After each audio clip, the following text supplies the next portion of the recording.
sounds at Magic 107.7. This time it's Old Abilene. The Old Abilene Old Abilene is one of the best in the state. That's my opinion. The entire town of Abilene is haunted. Think about it. It was an old cow town. It was the first cow town in the United States, really. And it was out of control. People were shooting each other in the streets.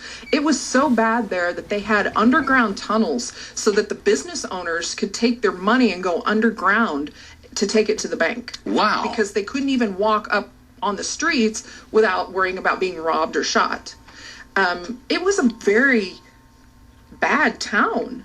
And so when they decided to get hold of the town, turn it into more of a family town and, get a good sheriff in, and they moved all of the cowboys down to the south end of town. And, and that's where the cattle yards were. And that's where they also moved the brothels. So the prostitutes went there. So wherever there's cowboys, there's going to be prostitutes and, and lots of money. And wherever there's those two, you're usually going to have hauntings of some kind, it seems like. So it was a and that's where Old Abilene Town is now, the tourist site.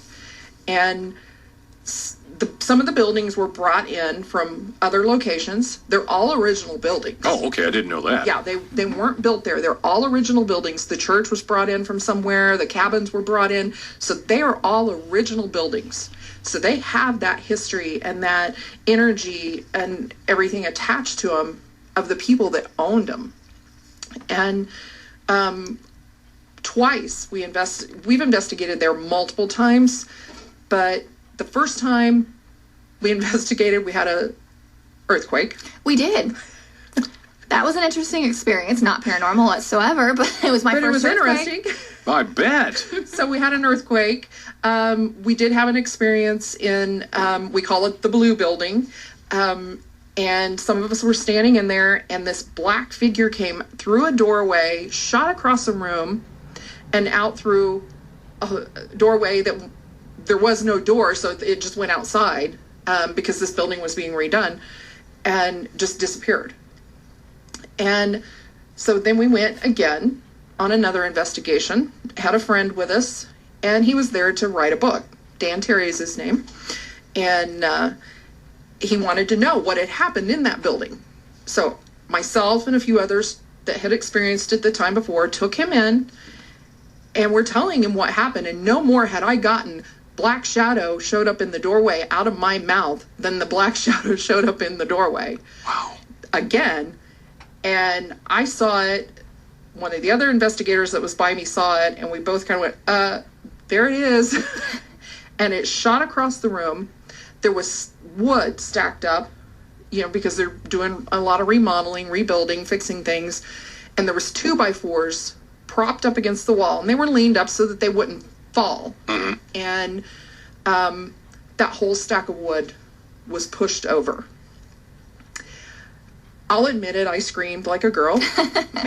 And took me by surprise. And Dan, his reaction was, oh, so you're going to scare me. You're trying to scare us, and you don't scare me. And so he was ready to take it on. But we've seen figures have chased us out of a room. Doors have slammed on their own. Yes, in the motel. A black shadow figure chased myself and another person out of a room in the motel upstairs.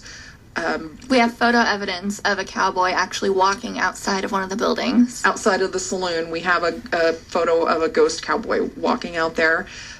People report to us, and mostly the gun reenactors, the reenactors that work there, because they'll camp there on the weekends. Yeah. They'll sleep all night there, and they'll tell us, we see this. I mean, they'll tell us about balls of light floating around, coming out of buildings, and and floating around and coming into their tents. And Whoa, I've saved the best for last. Well, coming up now. This is I don't Brenda know, Mason. man. That was between know. that one and the Jayhawk Tower. Oh. That is creepy as heck. And by the way, that's Brenda Mason, founder of the Kansas Paranormal Research Society. Yeah, and they do investigator trips too. I'm Devan gonna Tucky. get on some. Yeah. I'm gonna go. So, and you can go to that website, the Kansas Paranormal Research Right. Society. They've got pictures that they have taken. They've got sound of things like that. Wait till you hear about demon possession.